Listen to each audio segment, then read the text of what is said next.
This is a project full of a bunch of rigs that you can put together to make swords, how they would have been made in the actual Middle Ages. And we have blades, grips, pommels, crossguards, slash quillons. That's another thing that we called. To be specific, this is one quillon, here's the other quillon. We'll start with the blades. So here we have the different blades. We have hexagonal, we have the fuller, we have hollow ground, diamond shape, lenticular, broad filler, which is just a dent in the middle, small dent in the middle, and then double fuller, broad fuller, double fuller, and then we have the tips for each of them right below. We also have things like the ricasso and the rain guard and the scabbard.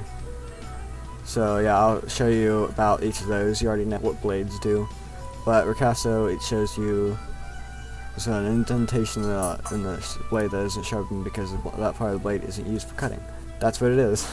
So you can select both of these. That called scale for thinness. It'll automatically select what's below it, so you don't have to worry about that happening. So you'll just make it thinner, or you can make it pretty thick if you want. Thick. Okay. Then you can use this for the actual scale of it. So you can make it bigger or something. That's what that's for. So there. Then we have the rain guard, and this also often goes below the blade, right after the cross guard. Well, the cross guard's not there. Right after the cross guard, it would go there. So after that, we have the rain guard, which is right here. It's pretty flat right now. If you can see that, it's pretty flat. That's because I haven't put it on an actual blade.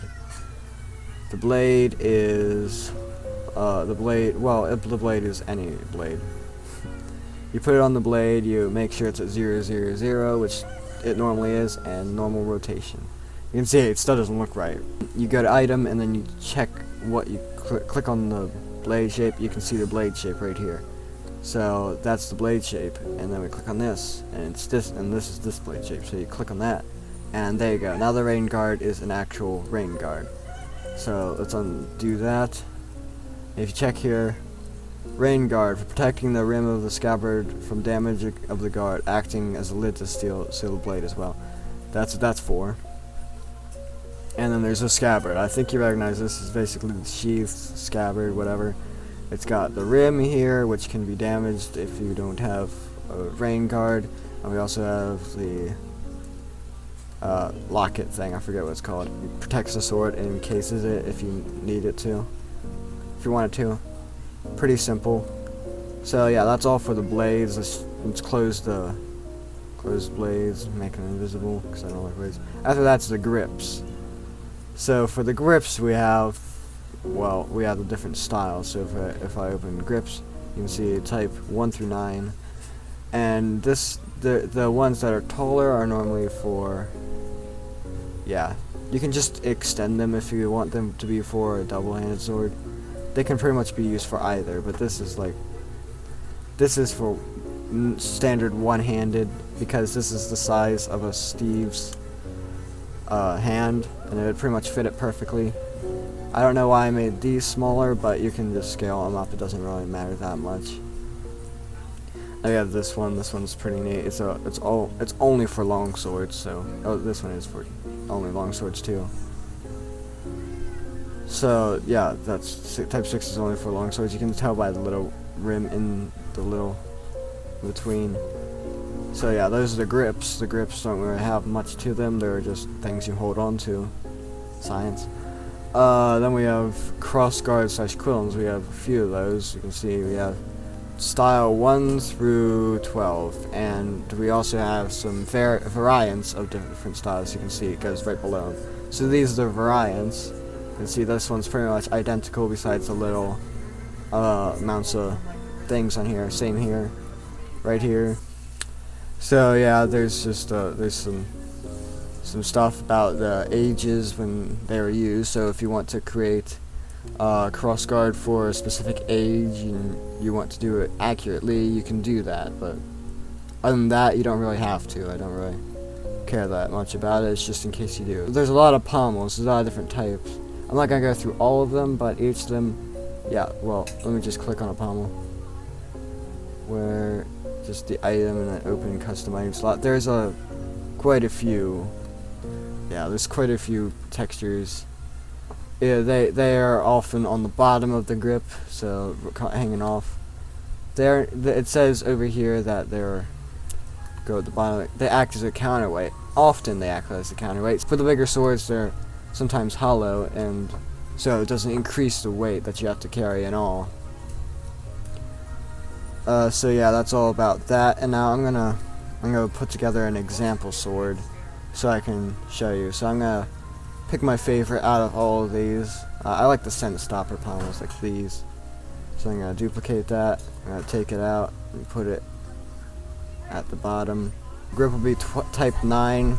For the guard, I think is style 12. So I'll just copy that and put it down here.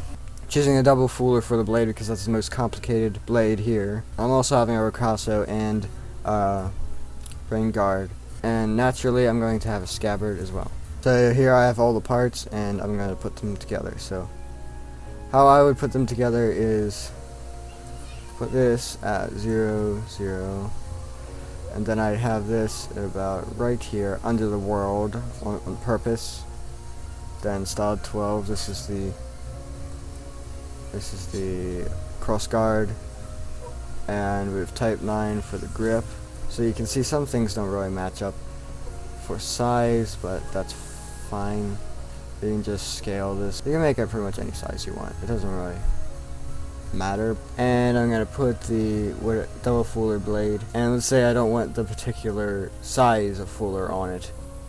So if I don't want that, then I can go on here and I can scale for distance, which pretty much makes it more distant away. You can see here, if I go above the blade, you can see the distance between each other. So that's what that does.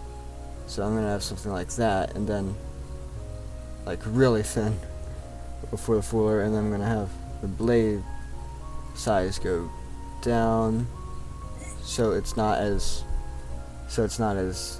wide because of that. And there's our blade. I tried to make it so you could scale this. I don't know if you can. It looks pretty much like you can. That's odd. Oh wait, what? We have 2 double fullers. Okay. We have 2 double. Oh yeah, we do have 2 double fullers. I don't know why I did that. So we just put the rain guard on there, and it doesn't seem to be at the correct distance. So we'll just do that, and bring that up and to the side, and also there's a little bit of space there, so if you want to fix that, you can just go to cross guard and squeeze it down onto there, better. And that's a little messed up, so I may make more things like that, but that's pretty much the beginning. And now we have everything, and we're going to select everything but the scabbard. And well, it's sort of off proportion. It's not really well proportioned right now, so easily fixed. I'm not sure whether this would be two-handed or one-handed. Pretty sure it'd be one-handed with that grip. And but anyway, we have a sword, not really accurate to any era, I don't think. And then we can pretty much now we can just name our sword. It's a folder. It's got the proper weight of the tip. If you want to make a rotation thing, you can do that. So you can change it up here, and then when it's grabbed by the hand, it'll rotate from here. So you can do that, and then add another folder for it to rotate for when it's like spinning or something, for it to rotate onto the blade, which is the center of gravity, of course. So we're gonna put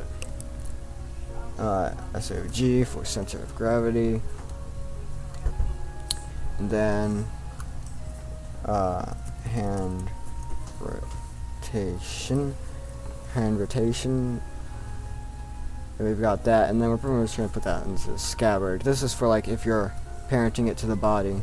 Oh, that doesn't work. Maybe just have it on the body as the same thing.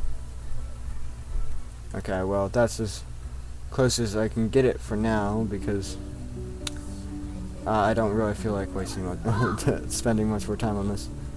Anyway, we have the center of gravity of the sword, and we have it up, and then you can just draw it out. So this is sword how you'd want it if you want like more of a taper onto it, like which is the like how much it points toward the end of the sword. It starts right about here and it starts pointing. But if you want more than that, let's just really quickly bring that out. Okay, so you have the scale for distance, and then we should just make this less. So if you want a really tapered blade, like a really blade for stabbing a lot, then you can do this and just make that longer, and then you have a more tapered blade. It's not that much more noticeable, but it's definitely more for stabbing than anything else. You can see it really has that point. That's a really sharp point as well. So yeah, here. This is all, you can mess with it any way you want. Also, I think I messed with the center of gravity a bit by touching the hand rotation. Slide that down and it's back into its center of gravity, and we have it. If I bring this back at 0, 0, 0, and that scabbard 0, 0, 0. Okay, now it's into its scabbard, and we can save it as a folder, and let's name it the Fury Blade, something like that.